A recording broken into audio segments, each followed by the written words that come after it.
everybody. We're back. Back for an extra supplemental edition of Tale of Four, still 5th edition gamers, because the event happened. We did the event. If anyone's following any of us on Twitter, it would have been all over Twitter for a weekend. We went to Warhammer World in Nottingham and played the Warhammer Fantasy Battle 5th edition Battles Book campaign with a few modifications, which I'll get to in a minute, that we had always planned to play since we started this a year ago. There was about 11 of us there in total. It was really weird, actually. There was loads of other things going on. It was a weekend where there was not an event happening at Warhammer World, so every small group booked it. And the campaign we played was broadly the campaign from the back of the Battles book, where each of us had territories, where when you played against another player, you'd stake a territory and generate a new one. And then you'd get a territory at the end. The winner would get 2, and that would affect what they could bring in their army next time. The only big change, I think Ben included for this, it was called Blood in the Badlands, his version, was that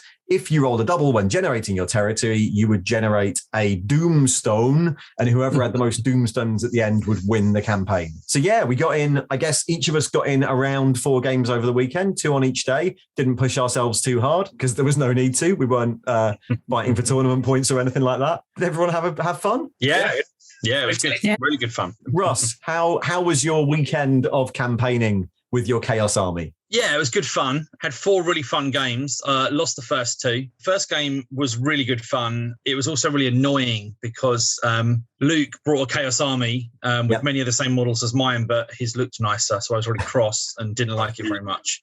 This is Luke's army with colossal banner. See, you should have done that colossal banner, Russ.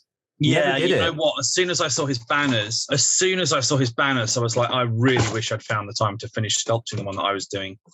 And that's what I'll have to get done for the next time we do anything, just to make absolutely sure that, I've got the biggest banners to stand out and look impressive and all whatnot. But that was a really fun game. Fine margins. It was one of those games where I think the turning point says it all, actually. My ogres moved deliberately to a point where his ogres had to charge me. His ogres with hand weapons did 3 wounds, thereby getting rid of one of my front rank. And then my ogres in return did 2 wounds, missing by 1 on the dice to get rid of one of his ogres. And then my ogres failed their break test by 1. And then he pursued and caught them by 2. And that was pretty much the start of, the little... of the end. Series of little issues that was like each thing was just really, really tight, but all worked out. And it was a really fun game. Then lost to an undead army. Who was I playing in the second game? Undead. It was a black. I can't remember who it was though, so I won't mention who it was. It was her, wherever she is on your screen. That one, Bobbie's undead beat me. A combination of my undead and your poor dice rolling defeated you. Well, it wasn't so much poor dice rolling. It was actually really, really high dice rolls. But all of the highest dice rolls were on the leadership saves. Which is not what you want when playing an undead army. No, exactly. Did your dice rolls improve for the second day? Much. On the second day, my first game was against George's Skaven. And again, not particularly amazing or awful dice, but the dice that I needed when I needed them worked out that they all fell exactly when I wanted the good dice rolls, and obliterated George's army at just the right moment. The exact, the dice rolls were not amazing. They weren't good or bad for either of us, but just the right ones all worked out for me, and his army just disintegrated. Yeah. And then finally, me and Nathan took on a last stand of Ben's dwarves. Ben, who organised the whole event. And we should say that there was some 3-way games going on because there were 11 players. So some games were 3-way ones. So despite the fact, and one big highlight of the day for me was I decided normally with the Chaos gift card, Eye of the Gods, I don't even play it. But I decided as we were at Warhammer World, I should definitely play Eye of the Gods. So I used Eye of the Gods 3 times on Delgor.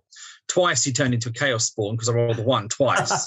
And on the third time that happened was against Ben. And he, the Chaos Spawn, I just thoughtlessly put him directly behind my Chaos Marauder Horseman.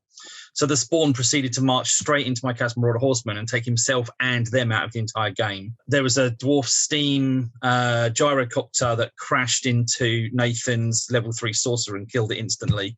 all sorts of little things like that. And it was just one of those hilarious games. But Nathan and I just managed to eke out like a narrow defeat of the dwarves and finish the day that way. Yeah, so it was good fun. Amazing. So you got 2 wins and 2 losses. Yeah. You got a prize at the end because you won one of the 3 coveted prizes. I won oldest model, and the model's all still bagged up, but I'll take a photo of the model so you can put it in the screen and everyone can see it. July 1983 Necris Demon Blade from the specialty set Chaos Warriors. First appeared in a flyer, I think, in July 83. So just about the oldest model on the day. Was the oldest model on the day. Got the cover of Ravening Hordes as my prize. So yeah, evens on the games and then a lovely piece of art at the end. Amazing. Bobbie, how did you do? Not too badly, thank you. My first game was against Gary Samir. Didn't know how that was going to go. I hadn't played any warm-up games. Oh, yeah.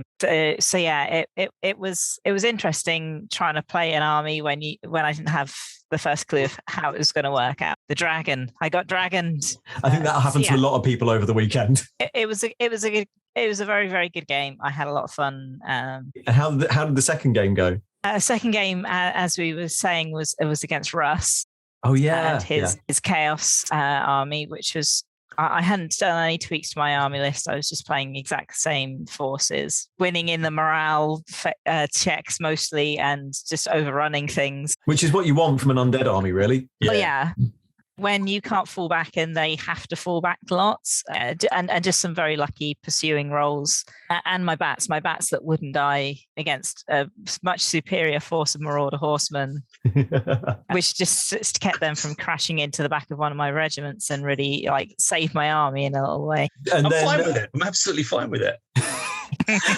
And second day, 2 more games? Yeah, I got some territories, and for the second day, I thought I'd change up my army list. So I brought out my black coach, rejigged my army list a little bit so I could have that black coach in there. And the first game, I think I played with a Banshee as well. And the black coach was a gift, right? Someone on Twitter very kindly sent that to me. They'd had it in their pile for years and years, and they'd rather see someone get it painted, and so I did. And then I think I saw you changing up your list before the 4th game. I was against Ben's Dwarves in the 3rd game. That was going incredibly badly for me for the first couple of turns because his gyrocopter with the steam cannon was just cooking zombies and wrecking skeletons left, right, and center. My vampire actually managed to get into combat, and that was it was a very bad time for the dwarves. I think she single-handedly killed a big chunk of the dwarf army, and then they all started running away. And for the 4th game, which was against somebody playing Khorne Demons,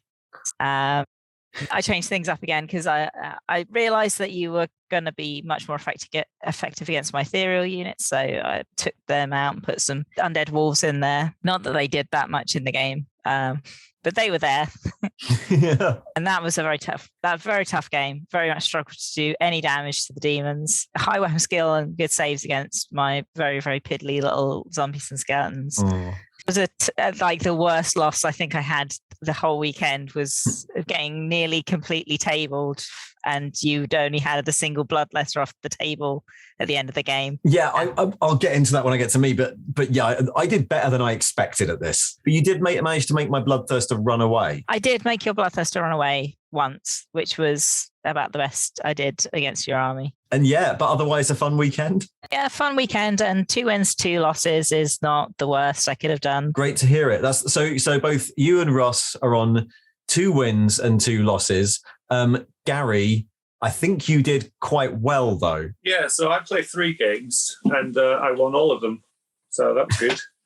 Because you played 3 games because you ended up in a 3-sided game, but didn't. But just you wanted to go to the shops and so it was easy. Well, at the start of the second day, I was a bit too tired for trying to work out how a 3-way game works, so I dodged it and just took the bye. How did the other 3 go then? So my first game was against Bobbie and her vampires. Of course.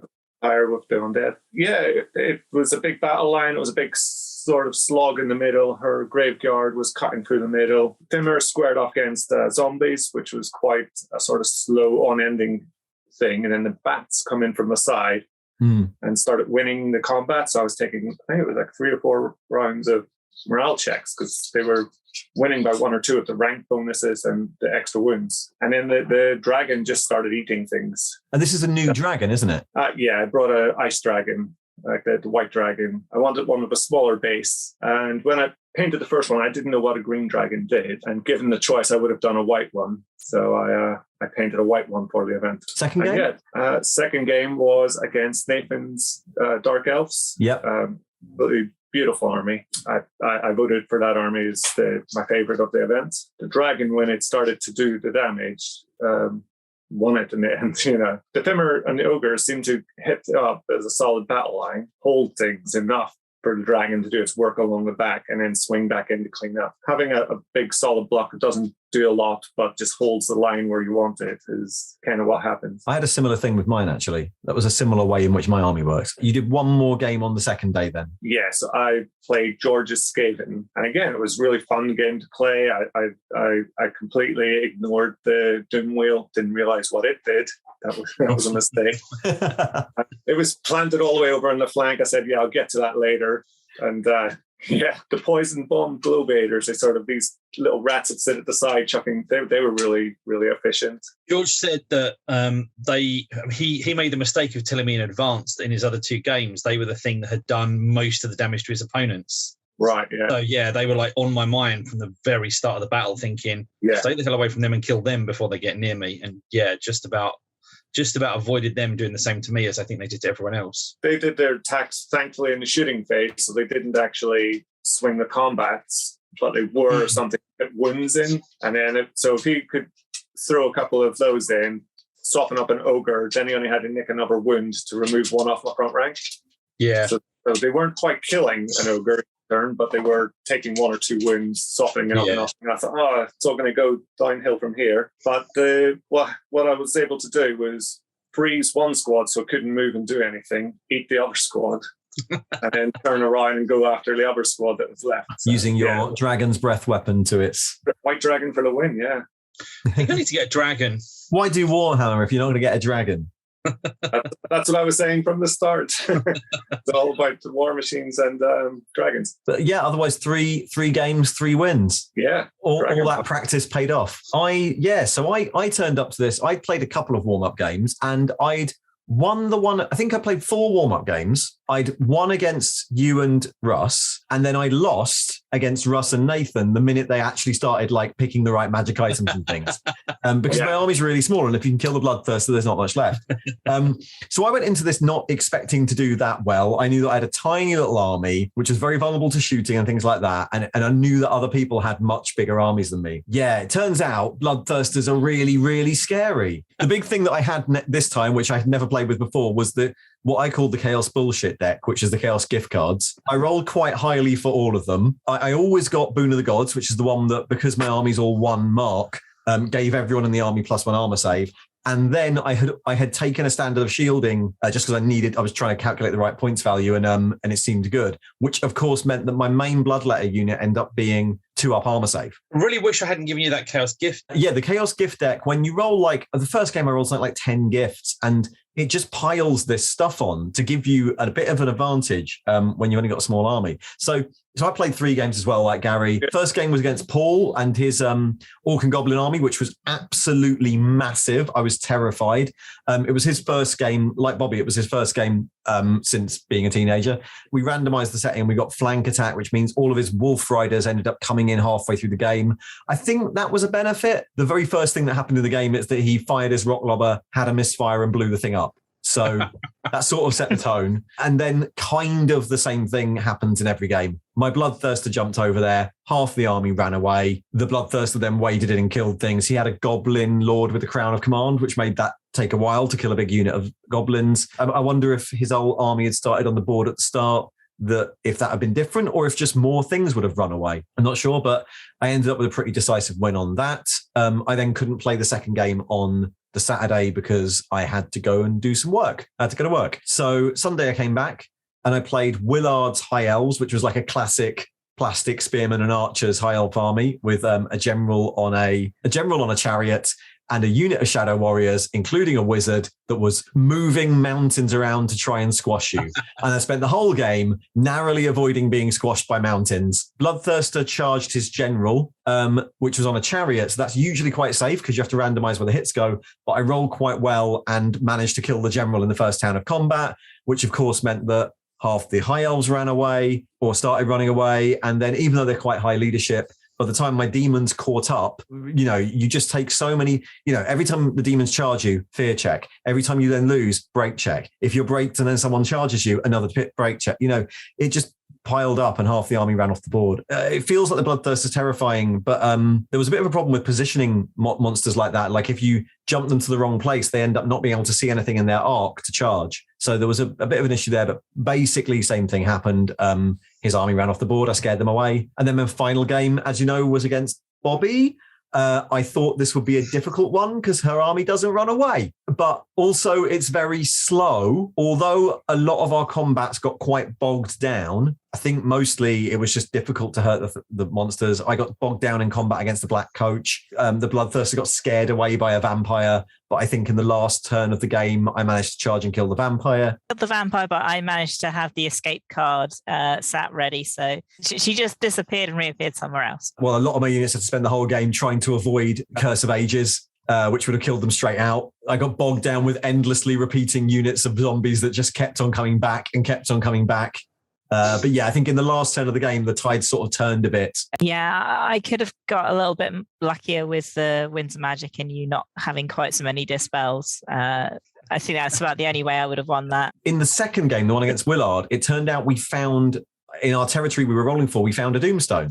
Willard had actually already found one, but I won that game. So I took the new Doomstone. We ended up with one each, which meant that at the end of the campaign, I had 3 wins, but that was not really relevant. The winner was whoever found the most Doomstones, and the only people who found one were me and Willard. So we had to have a general off on the big Pyramid of Souls table in Warhammer World. His general versus my general. The general did very well. The chariot did its job. My Bloodthirster couldn't kill him for the first turn. Killed most of the chariot, but couldn't kill the wizard. And then the Bloodthirster killed him, which meant that Batface the Bloody was the Lord of the Badlands and ruler of Warhammer World. And it meant that I, completely surprisingly to me, won the campaign.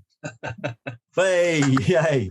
There was also a best painted. Some of the armies there were really nicely painted. There was a best painted event which was won by Luke's Chaos Army. But some of the armies were incredible. Yeah, Nathan, obviously I've been playing him a lot. I've mentioned games against him and his army is absolutely amazing. I keep playing against other people whose armies are slightly nicer than mine. It keeps annoying me. So he's got lovely armies for all of his armies. His Eldar are absolutely lovely, slightly nicer than my Eldar. His Nighthaunt are lovely, slightly nicer than my Nighthaunt.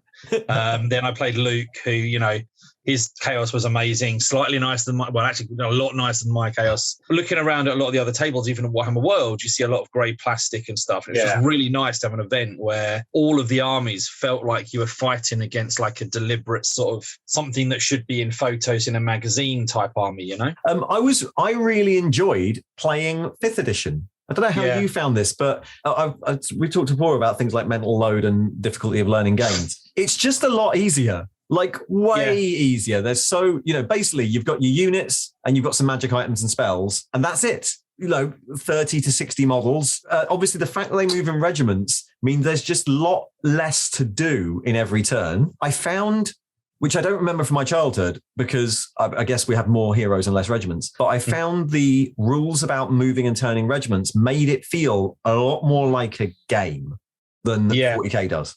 Like if you land to the side of a regiment, well, they can turn, but they won't be able to charge you that turn because they'd have to reform to do the turn, which means it's really positional. Yeah. I feel like the restrictions make it more tactical, not less. Taking your options away rather than giving you loads and loads of extra options is what makes it feel more tactical to me. As Willard said, it's 15-year-old 40k for 15-year-olds that we all were then.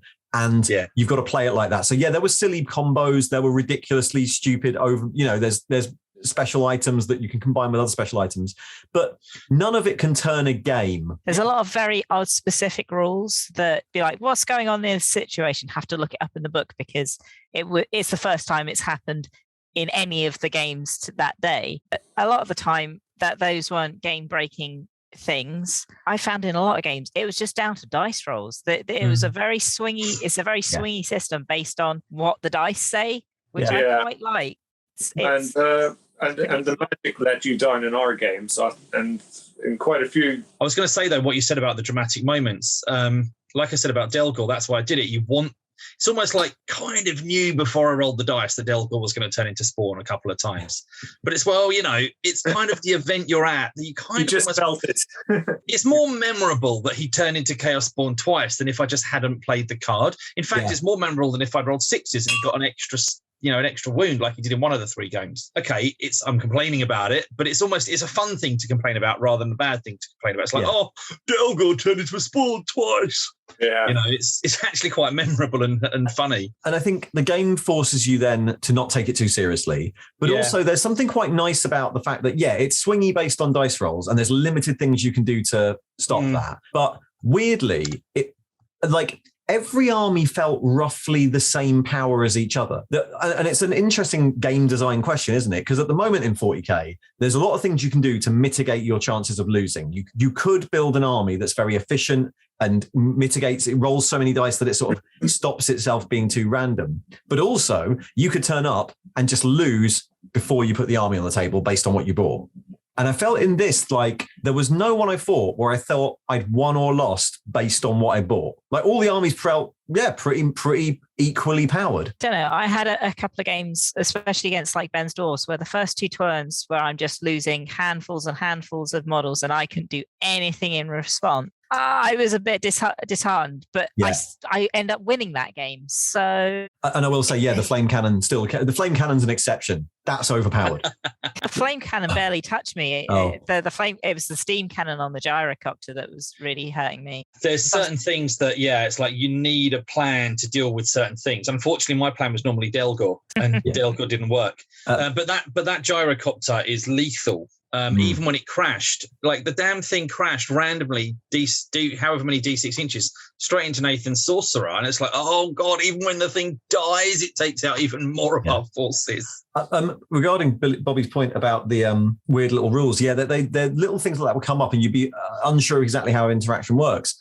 But by the 4th game, I kind of knew everything my army did, and I was rolling dice. And a combat would take a minute. It would be so fast to be like, yep, they've got 8 attacks. They're hitting on this. You'll be right. They're hitting on that. They're doing that. Brilliant. The reason that it's really quick to work out what your army does is your army doesn't really do anything. It's only got one sword. It only interacts with one of the 3 phases of the game. Oh yeah, well, I mean, fair. This is my tactic at anything that's going to be an event.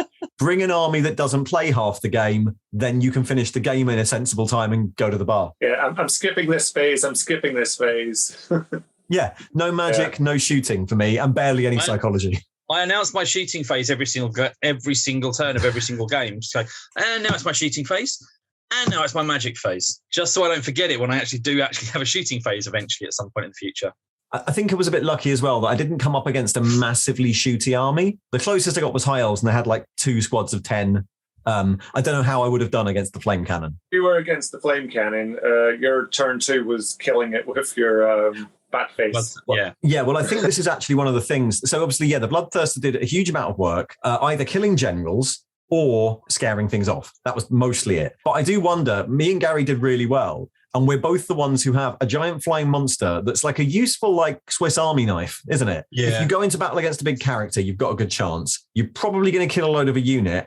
And also, if they've got a war machine or a flyer, you can at least take out one without getting killed. Like, you can always fly high and then come down on that war machine if you wanted to. So flying is really important, even if it's not something super powerful. So I don't have anything that can literally obliterate or cause terror like the dragon or the Bloodthirster, but just the ability to take out war machines with my Delgor champion on a disc. Just that ability to say, right, that rock clobber or that skull chucker or that bolt thrower, I don't like the look of it near. It's looking over at my Marauder Horseman a bit funny, and I don't like what it's doing. So I think I'll just kill that. Whereas when I was playing opponents who didn't have war machines, it was a bit like, oh, what do I do with it now? But I suppose if it's something even bigger, it gives it more things that it can usefully do. Yeah. It was really interesting. I really enjoyed it, and I would like to play more 5th edition. Yeah, like played quite a bit now. Obviously, a lot of games against Nathan, some against each of you, and one or two other games. I prefer it to AOS, and I'm still not going to stop playing AOS. But it's just such a fun game to play, and yeah, I definitely want to keep playing at the club and organise another event to follow up on the weekend we just had. So the event was run beautifully, like by Ben, who runs amazing events. He always does the Silent War, which is something I've talked about before. Efficient all the way through. It was easy and laid back all the way through. It was an absolutely lovely time. So thanks to him for doing it. A few months ago, he started his own YouTube channel. He recorded the whole thing. So he's made a video report of it, and I'll link to it below. So if you want to actually see footage, instead of our photos we took at the time, then go for it. I didn't bring a load of cameras because, as I said, I was up there working anyway and, nearby in Leeds. So I didn't really want to bring more equipment than I had to. But thanks to Ben for running it and for everyone really turning up and making it such a lovely experience. One other thing I want to mention as well, actually, I've been to Warhammer World before, but especially this time, all of the staff there are just so friendly and they're so engaged. Actually, talk to them on the tills, or if you're in Bugman's, or if they're walking around collecting glasses. They're just all really, really lovely people. So it was just that made the day a really nice bit of it as well, I think. Yeah, I had that. I went in to get a beer, and when I was at the bar, the barman was like, "Oh yeah, I just saw your Fimmer Army. I love it." So they are interested in the hobby. Yeah, and also it felt busy. It had a bit of a buzz around it. I think a lot of people were coming back from their first tournament after or first event after lockdowns. One of the things I thought is it felt a lot more diverse than I remember Warhammer World being. It wasn't all guys. Even in Bugman's, having lunch and playing Underworlds and playing on the gaming tables. It wasn't just a load of men. I mean, it was still a lot of guys, but yeah. Yeah, there was quite a few mixed ages, mixed genders. Yeah, there wasn't there? There were a few families as well. Yeah. Yeah, there was a lot of kids there. There was a lot of Shadespire going on in Bugman's. It seems like it's pretty popular there. I do want to play more of that. I've played a few games of that now, and I've got my skeletons for it almost painted. And I know that you two played a game, and I definitely want to play a couple of games, against you. And I really enjoyed the weekend. I had a lovely time. Would do again. And there we go. There is the actual end of Tale of Four Gamers. Thanks. Hey. Thanks, you guys. Until we paint more stuff. Until we paint more stuff, or until Games Workshop finally say when they're going to release that Heresy box. Which they're definitely going to do. I really want to find out if it's just going to be... Because at this point, I'm like, can they just say if it's not going to be till next year and we'll do something else? Yeah. Second edition 40K. Yeah, I really want to know if it's at least, is it coming this year? Because I'd really like, if not, we'll do a different Tale of Four Gamers in the meantime. Yeah. Thanks, everyone. Until next time, see you all soon. Thanks very much. Bye. Bye. Bye. Bye.